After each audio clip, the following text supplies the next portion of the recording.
여러분 안녕하세요, 김준입니다. 오 마이 갓. 커피 한잔 할래요? 커피 한잔 할래요?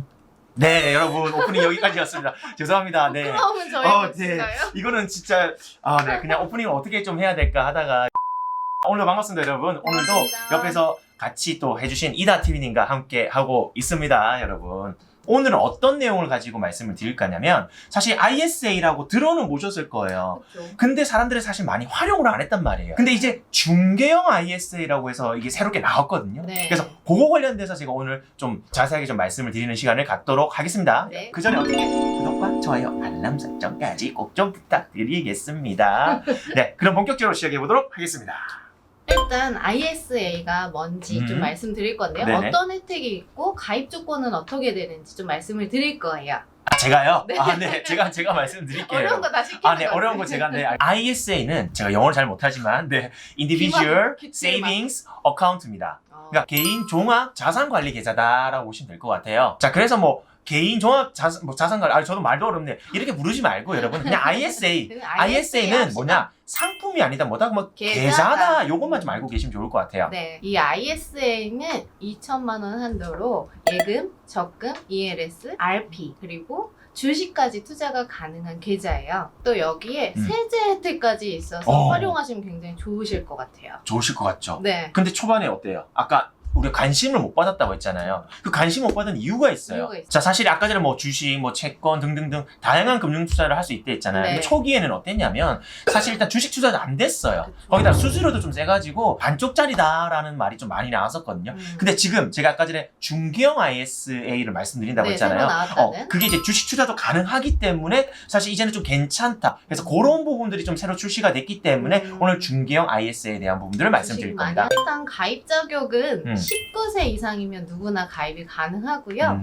직전 3년 안에 한 번이라도 네. 금융소득 과세, 그죠, 금융종합소득과세. 소득과세를 하신 분들은 대상에서 좀 제외가 되세요. 네. 그리고 가입 한도는 2천만 원이고요. 네. 누적해서 1억까지 가입이 가능합니다. 가입 연도는 최소 의무가 몇 년? 3년. 3년이라는 네. 거, 이런 것들 좀 잘 아시면 좋을 것 같은데, 네. 뭐 ISA에 대해서는 사실 찾아보면 금방 나오기 때문에 이건 어렵지가 않아요. 근데 여기서 좀 체크하셔야 되는 부분들이, 자, 일반형이랑 서민형이 있어요. 자, 네. 되게 복잡할 수 있는데, 서민형. 일반형, 서민형, 요거 기억하시면 되는 게, 네. 자, 일반형 말 그대로 누구나 가입이 가능합니다. 네. 자, 근데 서민형의 경우에는 총급여 5천만 원 한도 이하. 이하, 그리고 총 그 종합소득이 3,500만 원 이하 또는 3,500만 원. 농어민이 이 서민형으로 가입이 가능해요. 총급여가 사실 5천만 원 이하면 서민형이 아니잖아요, 그죠?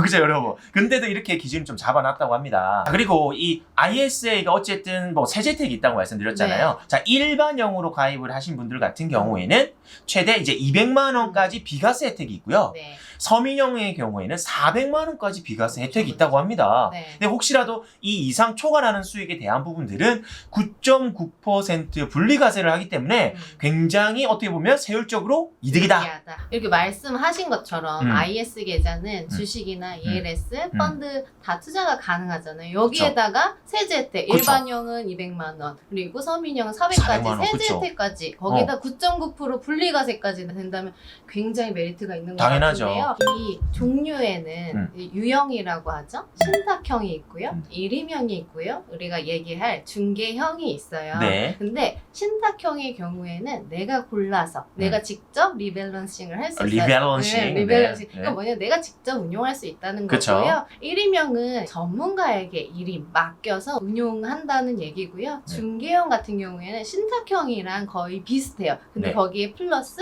주식까지 거래가 가능하다라고 보시면 좋을 것 같아요. 자, 여러분 어렵죠? 뭐 서민형, 일반형, 일임형, 신탁형, 중개형. 이 뭐야? 쉽게 생각하시면 돼요. 내 소득이 그냥 5천만 원 이하다. 그럼 나는 서민형으로 가입 가능하다. 아니다. 일반형으로 가입 가능하다. 일단 요렇게만 다 생각을 하시고요. 그다음에 상품에 대한 선택을 해야 되잖아요. 내가 직접적으로 하겠다. 아니면 일임 하겠다, 전문가에게. 요 두 가지를 선택하시면 돼요. 그럼 내가 전문가에게 일임 하겠다라고 하시면 그냥 일임형 선택하시면 되는데, 사실 요즘에는 일임형 안 하고 내가 직접적으로 많이 하잖아요. 자, 그런 경우에는 그냥 중개형 선택하시면 돼요. 주식까지 가입 그렇죠. 가능한. 그냥 중개형을 가능한데 중개형 선택해서 내가 뭐 펀드도 하고 주식도 하고 해서 그냥 200만 원 또는 400만 원 비과세 혜택 받고 추가로 소득 플러스가 되는 부분들은 어떻게 9.9% 분리과세 하면 된다. 이렇게만 생각하시면 좋을 것 같아요. 네. 자, 그러면 얼마나 절세가 되는지 좀 알아보도록 할 거예요. 만약에 A 펀드에서 100만 원을 손해를 봤다고 손해봤어. 가정하고요. 뭐야? 그리고 해외 펀드에서 200만 원을 우리가 이익을 봤다고 가정을 할게요. 또 마지막으로 C는 주식으로 배당을 우리가 100만 원을 받았다고 또 가정을 해볼게요. 일반적으로 A 펀드는 우리가 손실을 봤으니까 세금 없고요. 그렇죠. B형에는 해외 펀드에서는 우리가 200만 원 이익을 봤어요. 그럼 그쵸. 거기에 15.4% 세금을 냅니다. 그쵸. 그리고 마지막으로 주식 배당에 대한 100만 원에 대한 또 이익을 봤으니까 그쵸. 거기다 15.4% 세금을 내야겠죠. 그쵸. 그럼 86만 2천 원 정도가 돼요. 네. 근데 음. 이것을 ISA 계좌에서 투자를 했다면 A에서 마이너스 100, 그쵸. B에서 플러스 200, 200, 그리고 C에서 C에서 플러스 100. 이니까 얼마예요? 200만 원. 200만 그쵸. 원이잖아요. 그러면 통상 우리가 합산해서 계산한다 해서 손익통산이라고 하는데요. 그러면 우리가 200만 원에 대한 세금을 내야 하는데 ISA 같은 경우에는 일반형에 가입했을 때 비과세가 되니까 어때요? 세금 안 내죠. 안 내도 됩니다. 그쵸. 네. 그러니까 수익이 통산해가지고 200만 원 딱 됐어요. 그럼 네. 200만 원에 대한 세금을 내야 되는데 ISA 계좌 같은 경우는 일반형으로 했을 경우 200만 원까지 어떻게 비과세가 된다 했죠. 그러면 서민형은 400만 원. 그렇죠. 400만 원까지 되기 때문에. 네. 뭐 이렇게 돼요, 여러분. 아까 46만 2천에 대한 부분들 세금 냈었잖아요. 네. 근데 일반 계좌가 아니라 ISA 계좌로 했을 경우는 세금을 안 안 낸다. 낸다. 요거 보시면 되죠. 자, 그리고 여러분, 아까 기억하시는지 모르겠지만 뭐 비과세까지 오케이. 우리가 뭐 운영을 하다 보면 딱 200만 원, 400만 원까지만 딱 수익 내겠어 더 하시는 분은 내야지. 없잖아요. 더 나야 되잖아요. 그죠? 더 내야 되는 부분들에 한해서는 9.9% 분리해서 과세하는 분리과세가 되기 때문에 네. 그래도 15.4%가 아니기 때문에 세율적으로 충분히 이득이 있다라고 보시면 될 것 같아요. 자, 또 이게 3년 만기예요. 3년 만기가 돼가지고 내가 해지해서 찾아도 되고 네. 요게 연금저축으로 이전해서 연금 오. 계좌로도 좀 활용이 가능하다라는 거예요. 근데 그냥 그렇게만 하면 좀 아깝잖아요. 뭔가 혜택을 더 준다고 합니다. 일단은 내가 연금저축으로 이전한 금액의 10%만큼 네. 최대 300만 원까지 똑같이 세액공제 혜택을 어우. 준다고 합니다. 아주 나이스. 나이스. 자, 예를 들어서 난 IS 계좌에 이제 3천만 원에 대한 부분이 딱 있어요. 네. 자, 이거를 나는 지금 당장 돈이 필요한 게 아니라 나중에 노를 쓸래 라고 해서 연금 펀드 계좌로 이전을 했어요. 네. 그러면 어떻게 3천만 원에 대한 부분들의 10%인 300만 원까지 세액공제가 되는 그쵸, 거예요. 그쵸. 자, 여러분 연금 펀드 뭐 400만 원, IRP 300만 원까지 세액공제 되는 거 알고 계시죠? 네. 여기 700만 원인데 총. 여기서 아까 전에 연금 펀드로 이전을 한 ISA 계좌 300만 원이 추가가 되면 추가로. 총 1000만 원까지 세액공제가 야. 되는 거예요. 그렇게 되면 그 당해에는 네. 당해에는 우리가 세액공제에 대한 부분들이 1000만 원까지 받을 수가 있다고 네. 했잖아요. 그죠? 근데 내가 만약에 소득이 5,500만 원 이하인 경우에는 16.5%에 대한 세제 혜택이 있다라는 거예요. 오. 그럼 얼마? 얼마? 165만 원에 대한 부분들이 세금 감면 효과가 있는 거예요. 와. 그럼 어때요? 굉장히 크죠? 그쵸. 이렇게도 활용이 가능하다라는 점 체크하시면 좋을 것 같습니다. 그러면 특히 중개형으로 가입하라고 했어요. 그쵸. 그러면 우리는 어떤 금융상품에 좀 투자를 하면 이게 참, 좋을지. 그쵸. 뭐든지.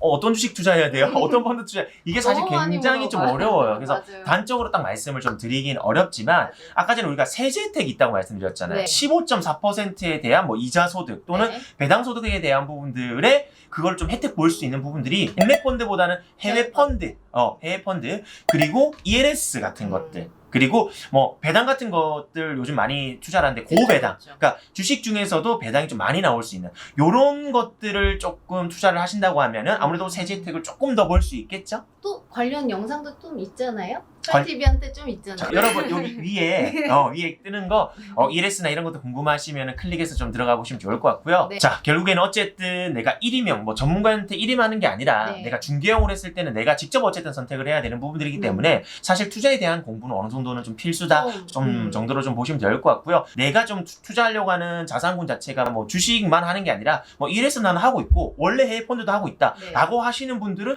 ISA 계좌로 하는 게 훨씬 훨씬 더 더 유리하다. 이득일 수 있겠다 그쵸. 정도만 보시면 될 것 같습니다.